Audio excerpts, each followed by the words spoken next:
Okay, there we go.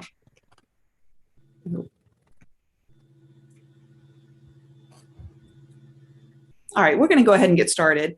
Hi, everybody. My name is Danica Joan. I'm the founder of Kids Need Both, and Kids Need Both is an organization that helps to bring light to families who are going through high conflict custody situations and also bring education. And today we've decided to do a monthly panel, and this monthly panel is focused on mothers without their children. And of course, we're not talking about mothers whose children have grown up and moved away. We're not talking about, unfortunately, we're not talking about mothers who've lost their child by death. We're really talking about mothers who have been marginalized from their child's life and its impact. And we chose, and of course, those of you men out there, or whatever, who really want us to speak about the fathers, wait till June. And we're definitely going to focus on, we're trying to focus on every aspect of high conflict families and how we can emotionally deal with it. So we have some wonderful panelists. We have Dwylene Lindsay, and I want you to share. First, I want to introduce you and then share with everybody a little bit of who you are, and we'll go down the line. Welcome. Okay. I'm Dwylene Lindsay, and I am an author, founder, and executive director of Children for Tomorrow.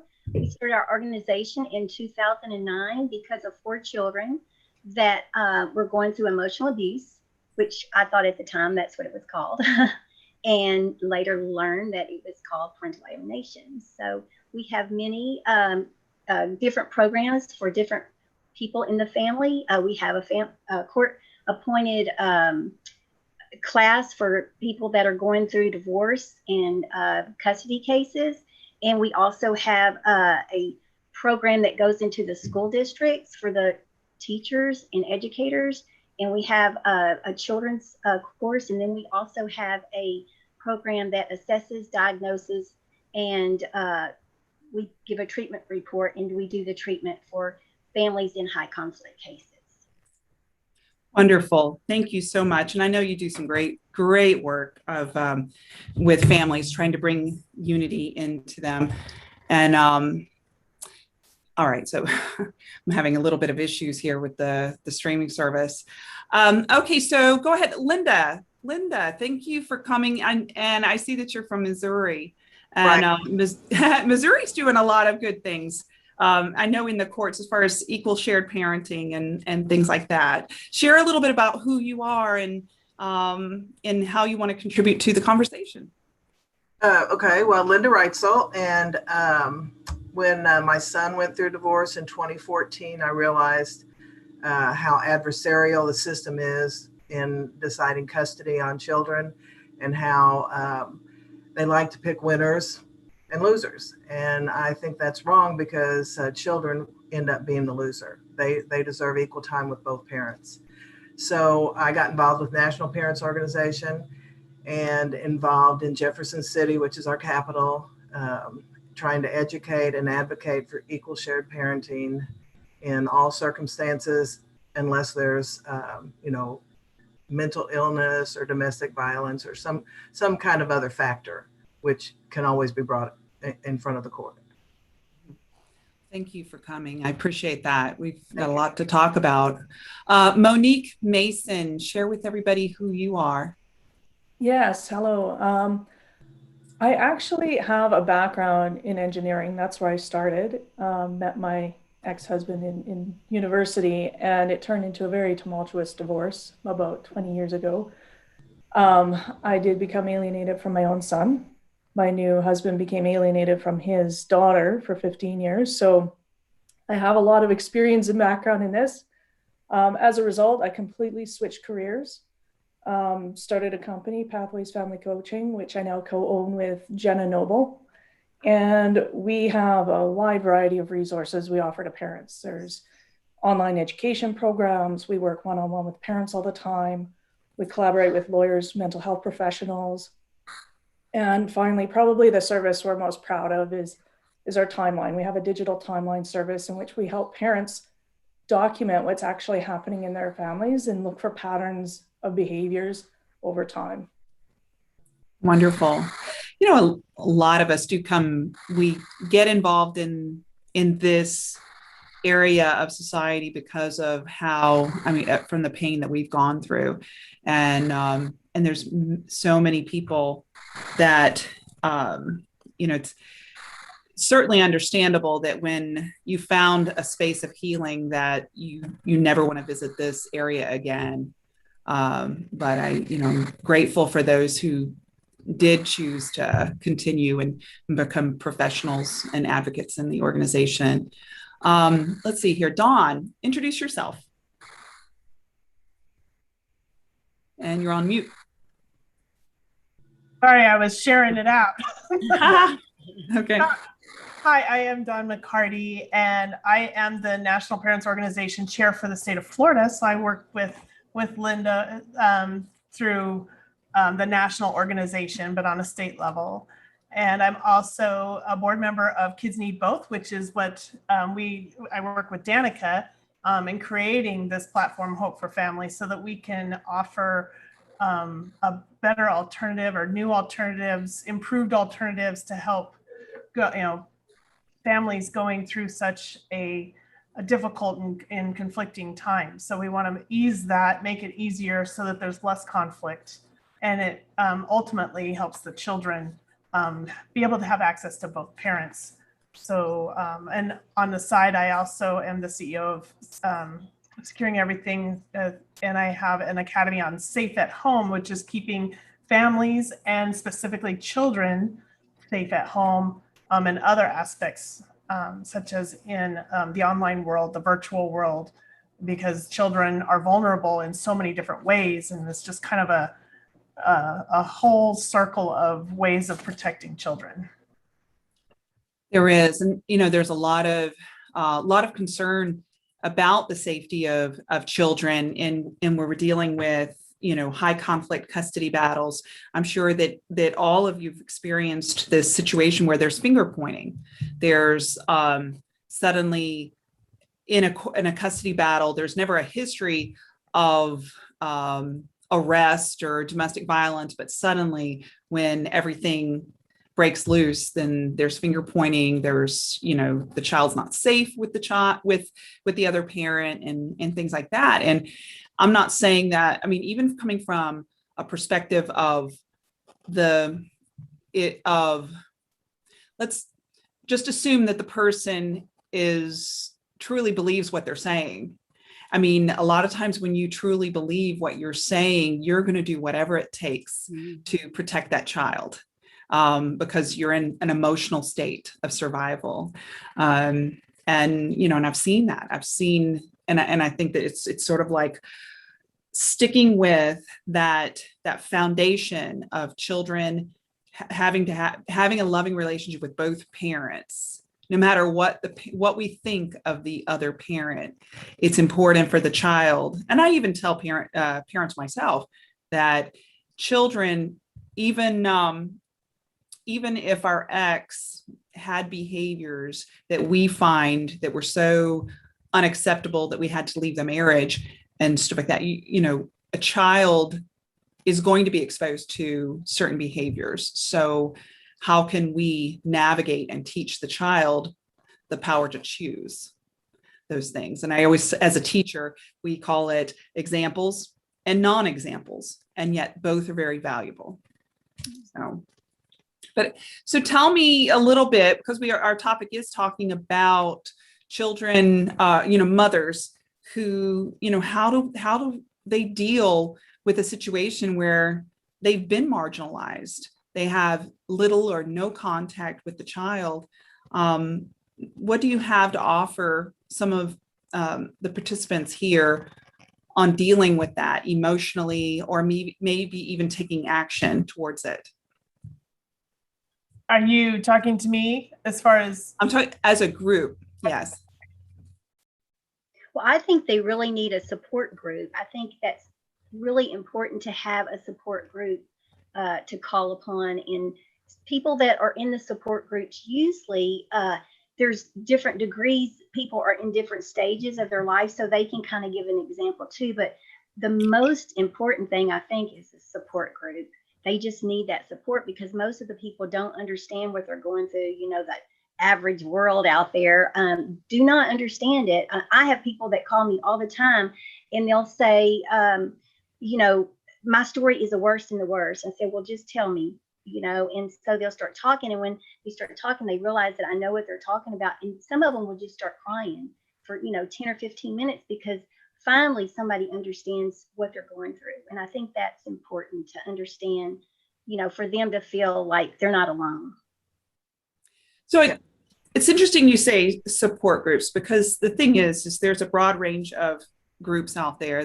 I mean, we know about the social media groups where it's just it's a depository of vomit, where you're looking for a validation, you're looking for someone to understand, but the people out there that are listening to you are not helping you to get out of it, to get out of the sewage of the situation. So Dwayne, share a little bit about what makes a support group different from a Facebook group.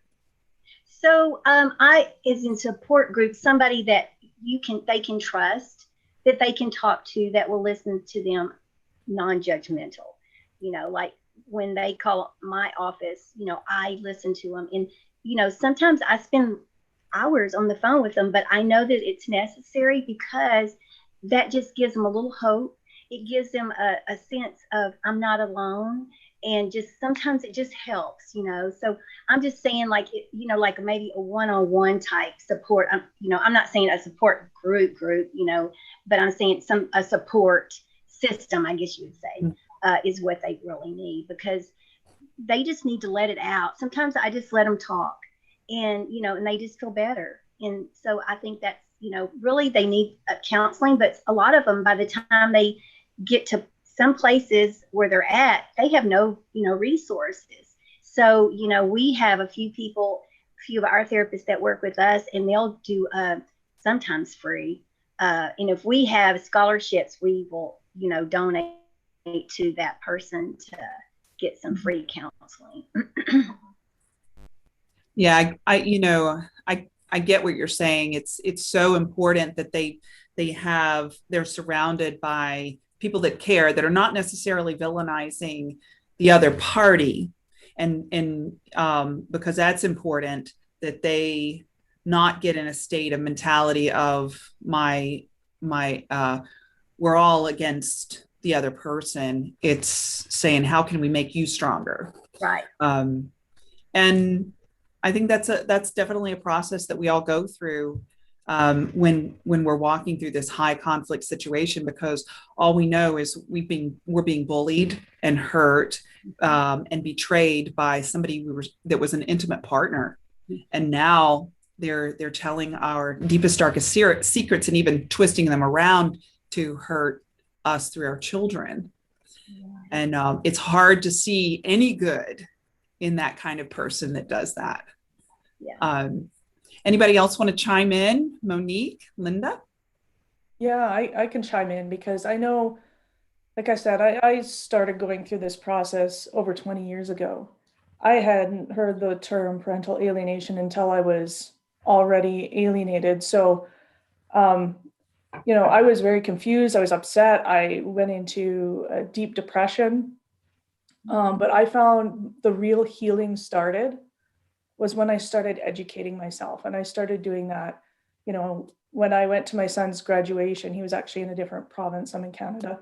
And it was the first time that he had really, I felt, you know, I saw him and there was just such an enormous shift since the last time I saw him and the first time that I felt completely rejected face to face. So yeah, like education, because I carried a lot of anger for a lot of years towards my ex, towards my son, towards the legal system, the mental health professionals. You know, I was just seething with it. And his graduation was kind of the turning point for me, because that's when I completely broke. And I probably cried solid for a week. I turned away from my current husband for the first time ever, not because he couldn't support me, but because I was so ashamed. I didn't even want to face the person I was closest to. So that's when I really started digging into my child's perspective and what really happened. And that when that education started, I found that anger start to kind of melt away, and compassion for the experience my child was having started building. And that grew into self-care, finding those hobbies I had forgotten about from years past. And it's a huge healing process, but education and self-care and just connection with others, which I know is really hard right now, are three big major things, because of course anyone who's gone through this knows that isolation is a very big part. Yeah, people don't understand. They can't imagine, especially a mom that loses access or anything less than 50-50 custody. It's like it's the scarlet letter of shame, of something's wrong with her if she doesn't have the children the majority of the time. That's a lot of what I hear with people here in the state of Florida, is that the shame, because people will look at you and say, well, you must have done something if you lost your children. And that's unfortunate when it comes to this whole situation, because it isn't that you did something, it's the circumstances. And another big area that I see a problem in is that there is no cookie cutter way of supporting or solving for this, because every single family has so many different situations that it's completely different. And then we have the family court system that is not even consistent. So there is absolutely no consistency when it comes to how families are going through this court process, which is a shame, because the rest of our court system has a stringent court process, right? It's methodical, it's very detailed. But for family courts, it's all over the place. And you can have the same lawyer handling two identical cases and come out with two different rulings. And that in itself shows that we do have a broken family court system. We really do. It's like the court system is designed to to be very unemotional and uncircumstantial in the way that they rule things, but not in family court. You just have to make the accusation. You don't have to even be guilty of that which you're being accused of. It's just that shadow of doubt, and that's what gets me is that how it can be so manipulated. And it basically, the more ruthless person seems to win. Just the adversarial way that they do that, it's like you come in guilty and you have to prove yourself innocent, instead of assuming that both parents are perfect for their kids. They're not perfect parents, but they are the perfect ones to raise their kids. And they're the only ones that should be raising the kids. And when you come into court, fear is a big factor there. And so both parents will act irrational at times because they're already at a low, such a low point in their lives, and fear. They're afraid of losing contact with their kids. And so a lot of action in family court is driven by that fear and by lawyers who almost instigate more conflict. And I absolutely believe that a presumption of equal shared parenting will not only lessen the conflict, I think it will lessen divorce, because there's not, when you're at a bad time in your life, if there's a little carrot, dangling in front of you, like, oh yeah, you can get this and you can get that. If you take that away, then people might stop and think, maybe it's not as bad. Maybe we can work this out. And to get to a point on when when mothers are alienated and they don't have the kids, that is tragic, because all of society looks at that differently than when a man is alienated and doesn't have the kids. They think that's normal, and they want to have fun or whatever. But but it happens both ways, and there is a stigma to women who have been alienated from their kids because society doesn't realize what's going on. It is. And oops, sorry. Go ahead, Dawn. Go ahead. I was going to say, you're talking about how some of what you said. Oh, I lost my train of thought when we collided there. Go ahead, Danica, and I'll come back to it because I know it'll. Speaking of the stigma, like my experience 20 years ago was very much feeling like I had to defend myself, knowing that, feeling like I went through around school, campus, where my kids went to school, feeling like people are looking at me, glaring at me, like something's wrong with me, and defending. It's like you're chasing ghosts around, trying to convince people that you're a good person. And you're right. I mean, it is presumed that men, it's no reflection on them and their character. If they've been marginalized, it must be from, a lot of times, in fact, if they've been marginalized, they blame it on the mom. Yeah. Yeah. But if the woman's been marginalized, they blame it on the mom. Yeah, that's kind of what I was going to say, was that you mentioned that we all parent differently, right? I might parent my children, and Danica, you might say, I'd never do that. Mm-hmm. And that's what we have in the system, is people are like, well, that's a bad parent because they're judging it based on their parenting. Right. And there might be the same reciprocal thing, like the person that you're judging might turn around and say, well, I would never do that to my children either. So there's no way that we can, as a society, judge how someone else parents, because we don't parent the same way, and we probably never will.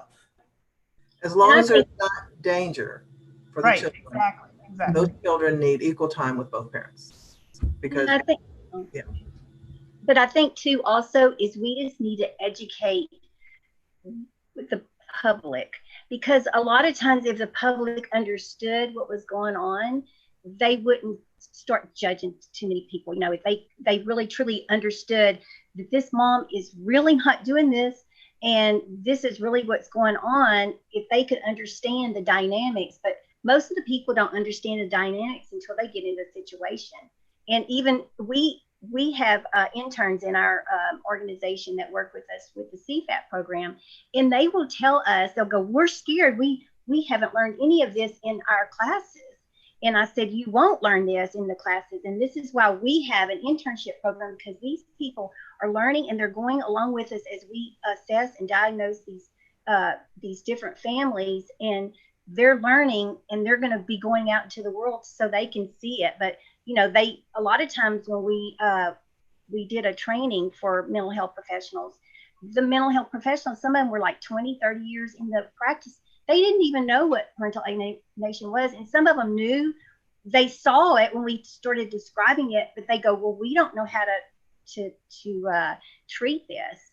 And so like the education everywhere needs to be out there. And, and it's hard because there's so many people that don't know about it that do know about it. And another thing that concerns me in my state, so when I'm talking about that, I'm generally speaking about what I see in the state of Florida, is that more and more moms are losing custody, which is a shame, because we already know that dads don't primarily get that, so there's already an off balance there, right?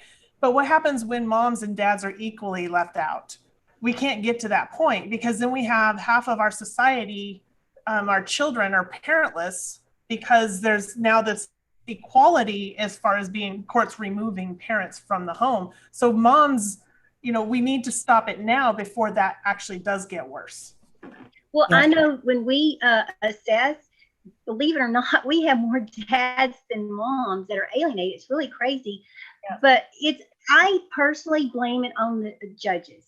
If these judges they had the knowledge of what to do, they wouldn't be doing what they did. to some of these families, because we had a judge that we trained, the first and only judge that we did a training session, and she came to it and she says, oh my goodness, she said, I just gave the kids to the wrong parent, but oh well, they'll be back into my court again, and I can make that. They never revisit. They never revisit that. No. Like, okay, lady. It was a woman judge, but it's like but I've seen also, we just did a case and the judge, she really didn't know what she was doing, but she listened to us and she listened to our amicus that we were working with, and she made a difference in a family. It was like, I saw this with my own eyes, and I said, it's the judges. The judges are the people that we really need to train because they don't understand. It's really crazy.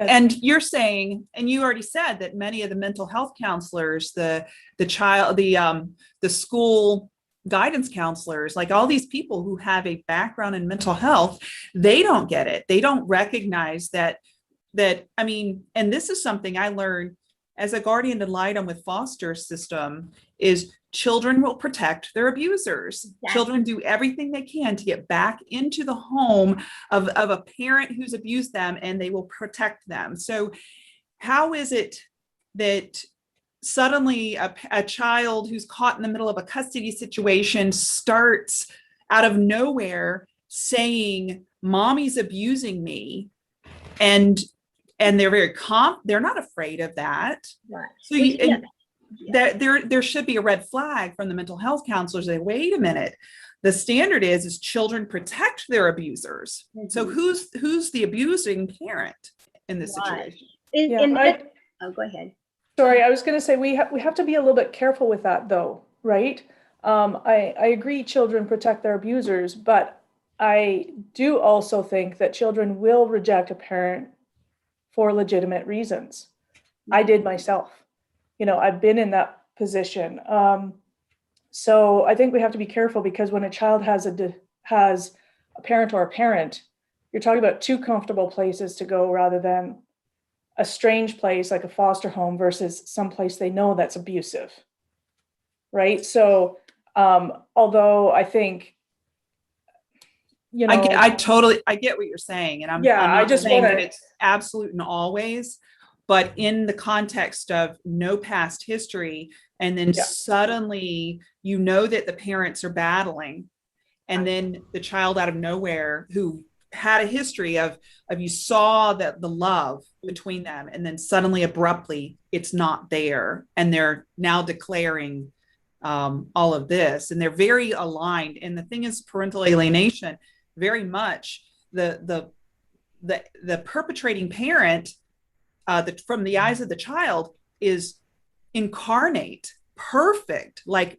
nothing wrong with them and everything wrong with the other one. Oh, I agree. I mean, there's differences. You can tell when a child is rejecting somebody who's legitimately abusing them versus alienated. And I just wanted to make the distinction that this is, I mean, I agree in generality with you, Danica, but I'm always careful to say, okay, it's not always black or white, right? There is a little bit of gray space there. And I think that's where the education comes in with the mental health professionals, because I know when we do ours, we do 6 different sessions. And when we take a session with the child or the children with the parents as a family grouping, and believe it or not, just by watching those children and their parents, intertwined or whatever, just going into a group, like we play games and we do different things and we observe a lot. You can see it, like, and then you put them with the other parent, like sometimes you can see the children's, their demeanor changes with either parent. And sometimes it's like, we have a case right now in the one of the children, they know how, they've already learned how that they are supposed to act around that one parent, and then they go to the other parent. They know that they have to be a certain way, because if the alienating parent finds out that he has coordinated with the mom in a good way, then he gets all kinds of heck when he gets home. You know what I'm saying? Mm-hmm. So you can see that their behavior when we're in doing the assessment. But like I say, it goes back to the training. You're educating your mental health professionals to look for that. Equal shared parenting will go a long way in stopping most of the parental alienation, even, minute aspects of it to big cases of it, because access is half the battle. If you have access to your kids, then you can counter what's going on, and they can see that, oh no, this parent isn't a monster, so they can see that. But now if your ex has a personality disorder, then it's tough going through something like that, because narcissism and other kinds of disorders, it's hard to get through to that. Yes. But access, it helps you fight it. Right. Exactly. Yeah. I agree with that. Yeah, I agree. I mean, the key is just to stay in some constant contact with the child. Even if you have been marginalized, you just keep on keeping on, letting them know that you unconditionally love them. Don't make them feel guilty for anything they've said, or the fact that, you have been marginalized. That's where you get a coach, you get a support group, you get, like, I'm a big proponent. Anytime I talk to attorneys' offices, I'm like, do you have a custody coach on staff that you can pair this client up with? Because having them grounded in building them up, their self-esteem and their confidence, and calming their fears down is a huge part of their healing. Don't you think? I think so. Yeah, I mean, we are big proponents of, it takes a holistic approach. You need a lawyer, you need a mental health professional, and we very strongly believe you need a coach as well. Yeah. I remember going through the thick of it with my attorney, and he was the only one that I had for as a sounding board. And he handed me this card of this mental health counselor, and I felt like my interpretation is you think I'm crazy. I really did. I hear that. Yeah. Okay, so Dawn, you asked a question. These are from Facebook. So Jennifer is watching us on Facebook, and she's asking, when there is a long loving history with no history of abuse, then during divorce and conflict allegations arise, what is the most effective way to proceed? Anybody want to answer that for her? Say it again. Say it in different words. So we know that when there is no history of any kind of abuse, there are allegations that are brought up during the heat of the moment, during the high conflict, the highest conflict. So what is the best way to proceed through that, maybe to help avoid or minimize, reduce these allegations, so that parents aren't losing access to their children or being viewed in the courts as someone that is abusive? I can field that one. It really depends. Like, are the allegations for substance abuse? If so, be proactive. Go out, get drug testing for yourself, so that you can demonstrate that although these allegations are being made, they're not true. Same with alcohol use. You can do breathalyzer testing, regular testing. From what I understand, there's actually an anklet that you can wear that will take regular samples, I believe. If the allegations are for abuse or something that's a little bit harder to disprove, like, how do you disprove something that doesn't exist? Right. Documentation. Yeah, writing everything down is definitely, your point of view and what you went through is definitely important, because the judge will look at what you wrote rather than listen to what you remember. It's interesting, because having been investigated from in child services of accusations of abuse, what I found is, they can be your biggest ally. Like, they know, they deal with these cases all the time where somebody's using them as a weapon to hurt the other person. So going in knowing, not treating them like they're the enemy, treating them like, hey, I'm an open book. And, you know, if there's the accusations of needing more skills, bring it on. I'm, you know, open to any kind of training programs that I can go through. And you'll end up having them, in many cases, they end up understanding the picture, how everything really is, and they could help you as much as they can.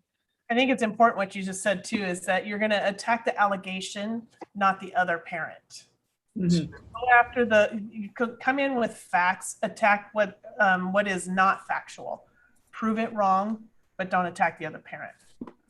Exactly. I'm always telling my parents when I'm coaching them is don't, first of all, no eye rolling in court.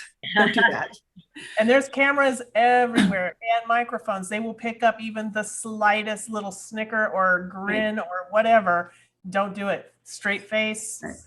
And don't dehumanize the other parent. So when in an intact family, have you ever gone to your child and say, go talk to the father? That's crazy. Like that doesn't happen. And yet in court, when we're angry at our other parent, the other parent, we refer to him as the parent, the mom, the dad. And that really reveals the hardness inside of you that, you know, and so the goal is to have compassion for the child. The child needs to have you need to understand that child loves both parents. We have another question, but also a comment about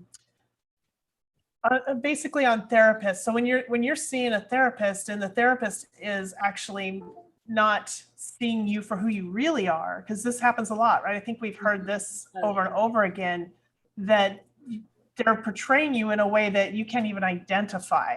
Like what person are you talking about? Because you can't be talking about me. Right? How many times does that happen? So how can we avoid, or what can we do to help therapists get cut through and see the reality? How can we remove the fog? And then there's another question after that, as far as what is a custody coach?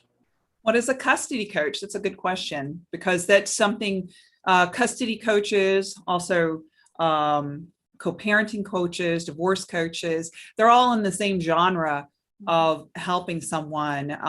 Who would like to share? Because I know we have some coaches here on the panel.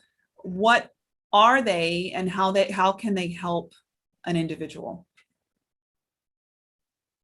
I can pipe up for that one too, because I am a coach. I call myself a co-parenting and reunification coach, custody coach, parenting coach, divorce coach. A lot of them are all the same. Now, a lot of what I do is actually consultation. So I call myself a coach consultant because, you know, when you're going through this for the first time, you don't know the ropes. So coaching is really the pure definition of coaching is you leading the client to their own answers. Well, sometimes you need to help them a little bit. So what I do is I help strategize. I help, like I said, we collaborate with mental health professionals and with lawyers all the time. So we will actually talk with the client and the lawyer in terms of strategy. We connect them with valuable resources, you know, lawyers and well-known mental health professionals in the field. We do a lot of skills building, you know, conflict management, problem-solving skills, how to build self-esteem in your children, even parenting skills, because parenting an alienated child is very counterintuitive. So we help them understand what's the best way. We'll role play with them in terms of, okay, let's dissect this interaction and look at how it went down and how you could have done it differently to reach a different end result. So there's a large education piece there, and also self-care and accountability. A lot of times it's very, very overwhelming to be in this position, and it's easy to procrastinate. So, you know, it's very, very important to be proactive when you're being alienated from a child. So we help with that accountability factor as well. I love that. That was a great way to, I think, help someone understand we call reverse engineering in other areas, where you kind of just dissect it and you see, okay, this is where it started going wrong, and then you can course correct it. I like how you approach that. Yeah, I like that too. I like, because, you know, coaching is not being a sounding board of, you know, or trying to find somebody to align with you and your viewpoint. In fact, if you think about it in sports, a coach is the one that's going to tell you when you're doing it wrong and tell you how can you achieve what you want to achieve. Would you agree? Yeah, absolutely. I'm a very straight shooter, so you know, if my clients do something that's not appropriate, I'm the first to say, I don't think that was really very appropriate, and this is why. And sometimes it's just that they're completely unaware. And then when you explain it to them, it's like, oh, they have this aha moment. And then I think that goes towards also, a lot of us haven't learned how to effectively deal with conflict, or we wouldn't be in the situations that we're in oftentimes. And I think that you're actually helping them learn how to deal with conflict. absolutely. Like, we micromanage communications for our clients between them and their spouse and their lawyer and their children, right? So we will help them understand what to say when, what not to say when, why, all that kind of stuff. So, Yeah. You know, in situations like this, people think that both parents are at fault, that both of them are joining in on the conflict. And I mean, judges do. You know, why don't you just get along with this person, and why don't you just get along? A lot of time, most of the time, it's one of the parents. The other one is just soaking it in and doesn't know how to react to it. So I do agree with proactive. If false allegations are thrown out, you need to fight them quickly, and with the least amount of, you know, without anger management classes, without you know, coaching and all that kind of stuff. Because once other people get involved in it, it just seems like it snowballs and becomes just, you know, some gigantic mess that Well, the difference it's hard to between get out of. Right. The difference between a lawyer and a divorce coach is that the divorce coach is going to help you be effective in your communication, and the lawyer is going to pull you away from any effective That's communication. true. Yeah. That's why, you know, if there is Very much something so. false, it is proactively. You need to Absolutely. get it in it quickly. yeah, that's our goal, is to minimize outside intervention. Yeah. A coach would also help in helping the client to avoid the landmines that they don't even see that's coming. Like, for instance, if they think that the only way they're going to have any contact with the child is to agree to supervised visitation, that may not be the right choice, because now you're agreeing to having a shroud of doubt to your parenting that it needs to be supervised. And then that's a slippery slope there. It's kind of like being arrested for domestic violence. And next thing you know, now you're having to prove that you're not violent. Yeah, absolutely. 100%, Danica. So in the, you know, today is about moms and moms dealing with their children not being at home. And I think women in general have a difficult time with communicating when there is conflict, or over communicating when there is conflict. What can they do better to minimize a lot of this, reducing some of that, a very high emotional reaction?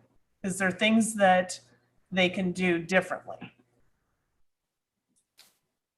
Are you meaning like reaction to their co-parent or their children?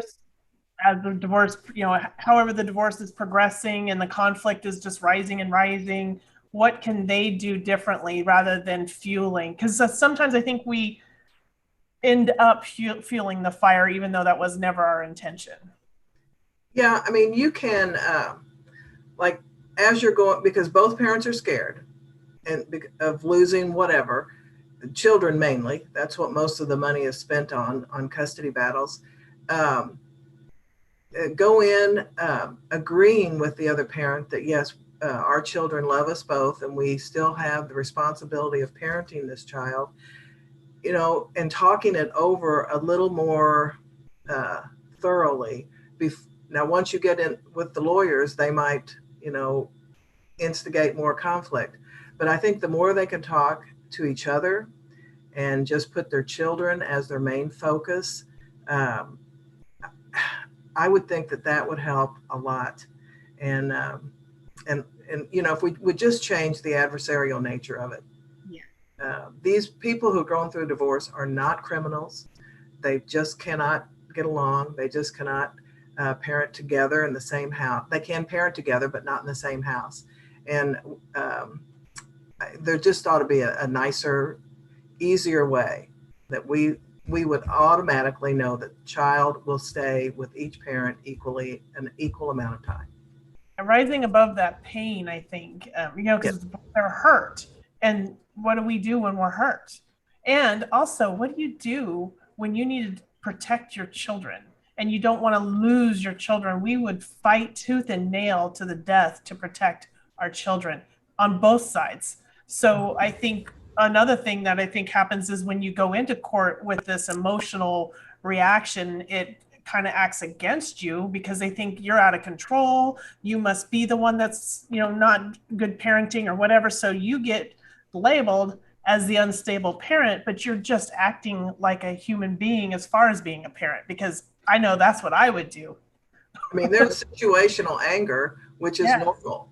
Doesn't make you a bad parent, doesn't make you a bad person, but somehow judges are like, well, I'm going to stay away from that. I'm going to go this way.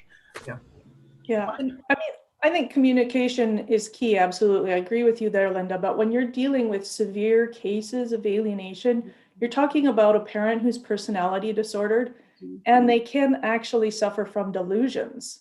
Right. They actually view the other parent as being dangerous, and they view themselves as protecting that child. In that case, you can't sit down and have a civil, rational conversation. It just doesn't work. Yeah, Delusions of paranoia. Yeah, I agree. Yeah.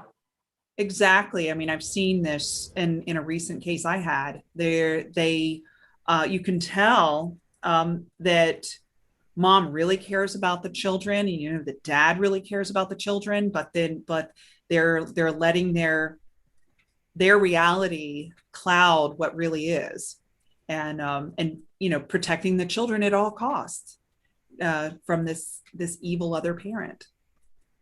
And it's really sad. And two, we teach this in our class, and I know this is hard to do, but forgiveness. If you can come to a place of forgiveness, then a lot of that anger and stuff can subside.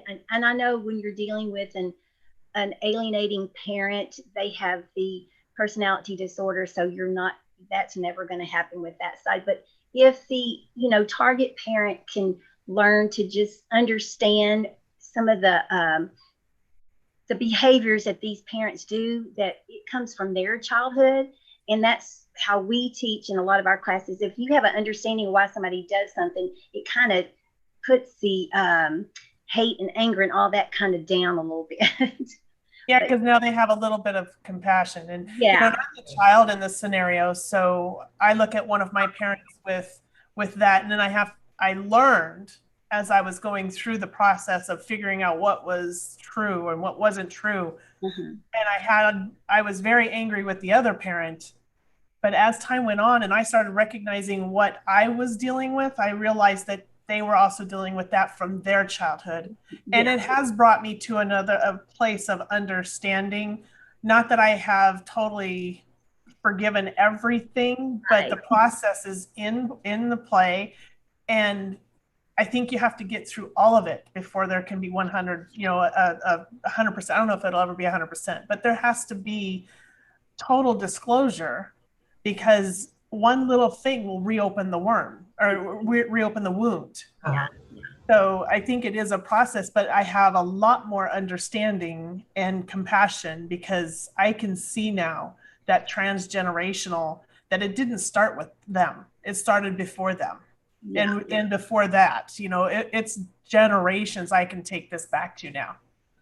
And a lot of times too, we also teach this in one of our classes, is a lot of times we have to go through all the steps of our like denial and, all of our grieving steps And a lot of people don't go through all the grieving steps. So, we teach everybody, you don't go through them all in the same order, but there's, so many that you need to go through. And that kind of heals you a little bit yourself, because sometimes we have to heal ourselves, too. So absolutely, you have to heal yourself before. Yeah, absolutely, I agree with that.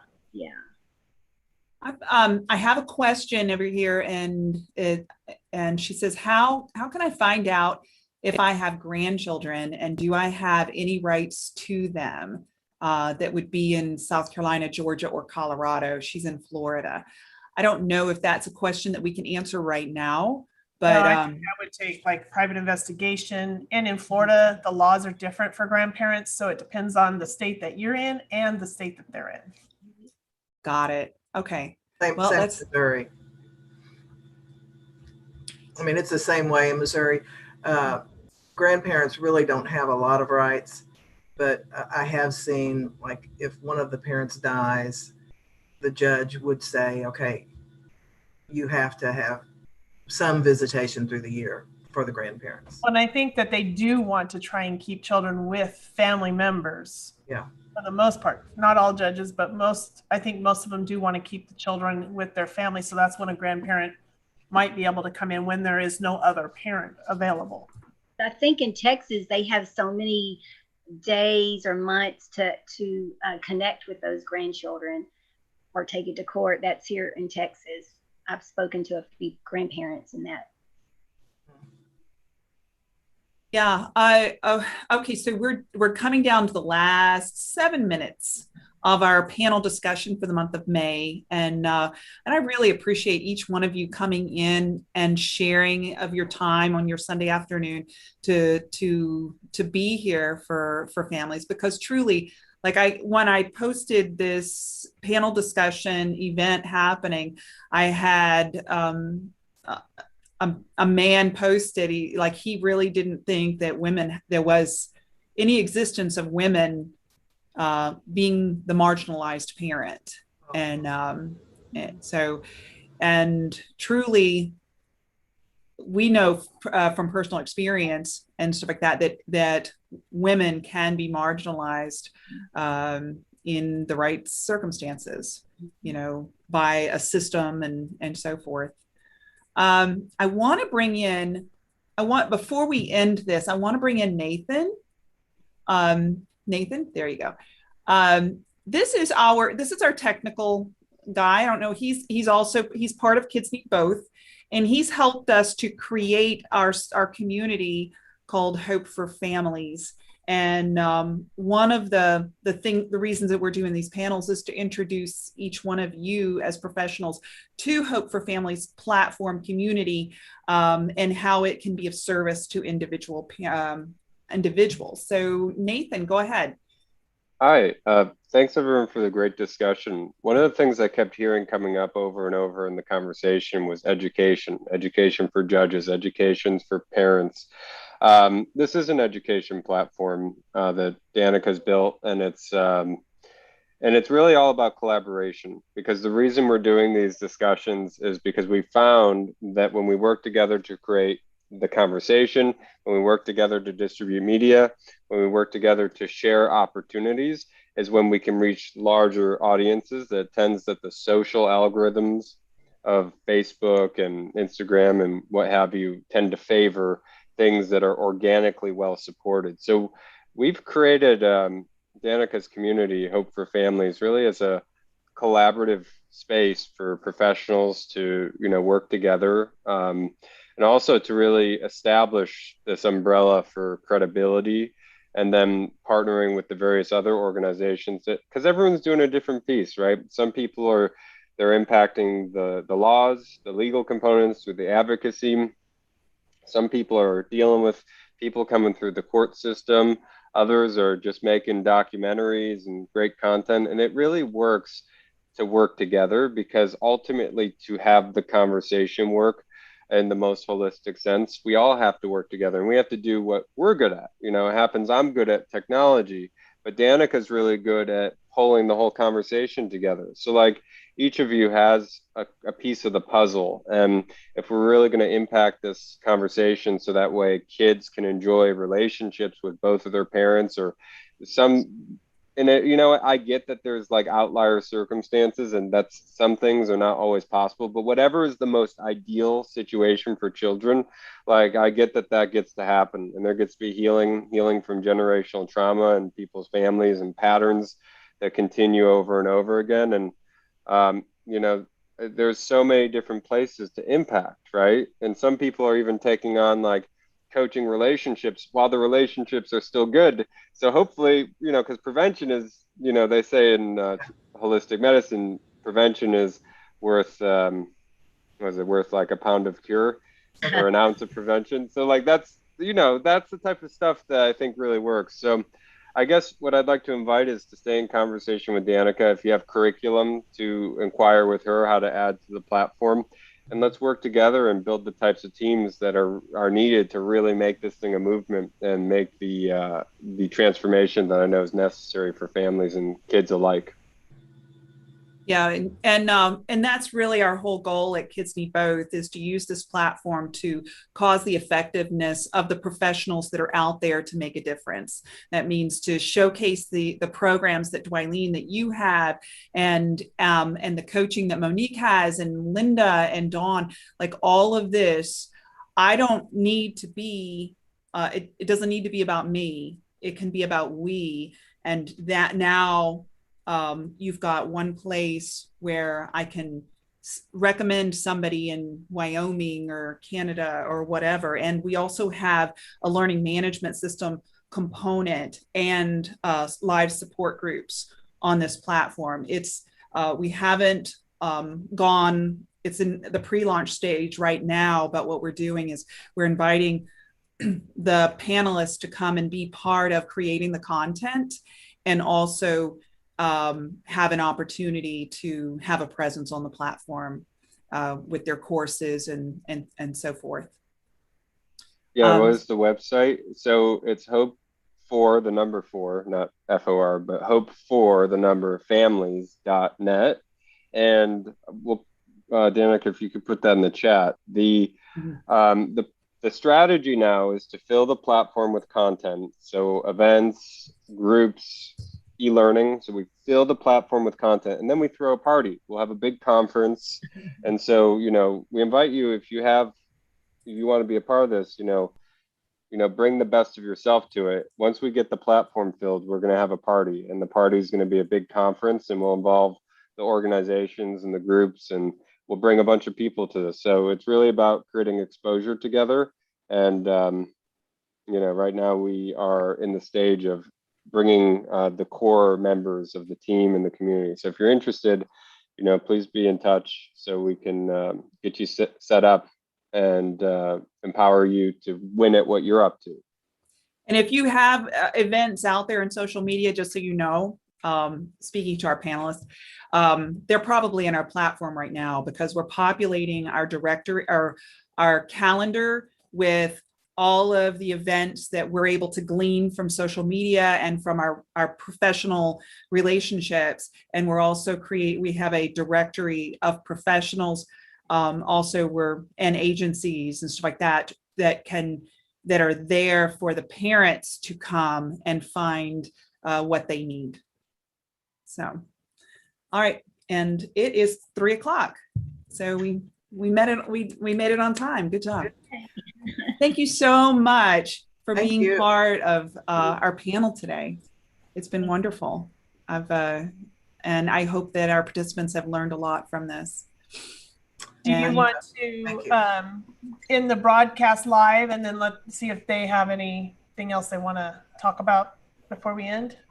Yeah, if we want to, maybe whoever wants to make their any final statements, final words, this is your opportunity. Well, I mean, I would thank you so much for inviting me on this panel, and I have learned a lot.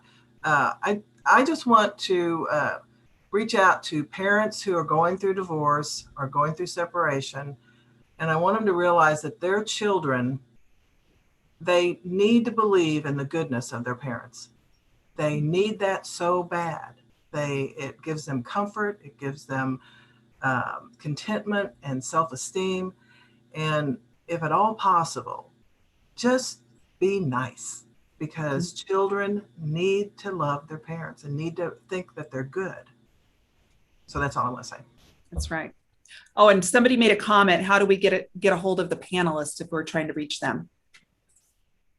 Do we have the directory posted? We should have them in the directory. If we don't, we will have them by tomorrow. Okay. So, It'll link out to everybody. Okay. I would say join the platform, and then in a news feed, you can make a comment, and we'll monitor it. We'll, say, hey, I want to talk to so-and-so, and we'll make sure you get connected. Yep. Any final words for you, Twyleen? Well, I just want to thank you. And I do want to say that parents need to understand that children are both part of mom and part of dad. So if you erase one parent and keep the other one, that child is half. So we need them to feel whole.